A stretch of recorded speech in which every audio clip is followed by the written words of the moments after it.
আসসালামু আলাইকুম সবাইকে। 24-এর স্বাধীনতা আমরা অর্জন করেছি, এখনো পূর্ণ স্বাধীনতা আমরা পাইনি। আমরা দেখেছি কিভাবে আমাদের মুগ্ধ আমাদের আবু সাইদ তাদের জীবনটি আমাদের স্বাধীনতার জন্য উৎসর্গ করে গিয়েছে। এই হেলিকপ্টার দিয়ে গুলি করা, এই গণহারে নির্বিচারে নিরস্ত স্টুডেন্টদের উপরে গুলি করা, আমাদের যত নিরীহ ইনোসেন্ট শিশু এই পুলিশ আর র্যাব নির্বিচারে গুলি করেছে।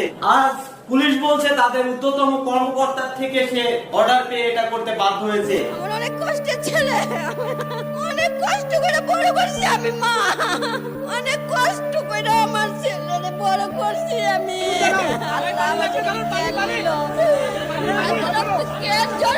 কষ্টের ছেলেরে আল্লাহ তুমি রহম করো আল্লাহ।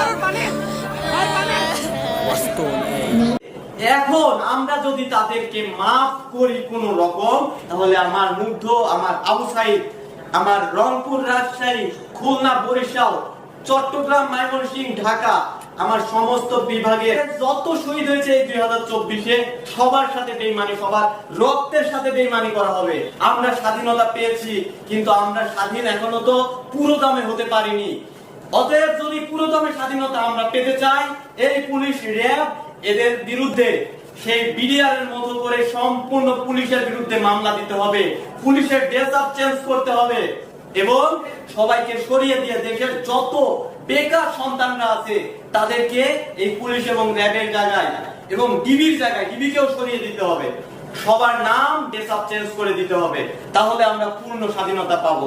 কেননা এই ভাইরাস, পুলিশ নামক ভাইরাস, র্যাব নামক যে ভাইরাস, এই ভাইরাস যদি আমরা কোন রকম মাফ করিয়ে দেয়, কোন রকম যদি এদের মাফ করে দেন, এদের মধ্যে থেকে আবার বীজ গজাবে, আবার এরা যে কোনো রাজনৈতিক দলের পক্ষ নেবে। সো কোন পুলিশকে কোনোভাবেই মাফ করা যাবে না, এদের সবাইকে গণহারে মামলা দিতে হবে। আমি সরকার প্রধানদের কাছে হাত জোর করে অনুরোধ করব, পুলিশের বিরুদ্ধে অবশ্যই, র্যাবের বিরুদ্ধে অবশ্যই, ডিবির বিরুদ্ধে অবশ্যই এই মামলাটি দিবেন।